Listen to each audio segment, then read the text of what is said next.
बाप्पा, मला तुझी फार आठवण येते रे. तू कधी येणार आमच्या घरी?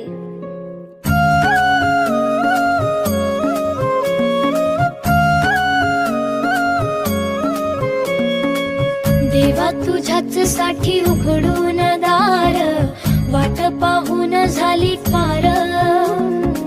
चिंता हरून देवा थकला असणार, दे माझ्या खांद्यावर भार. थोडा इथं टेकून जा, घास खाऊन माझ्या हातातला. गणराया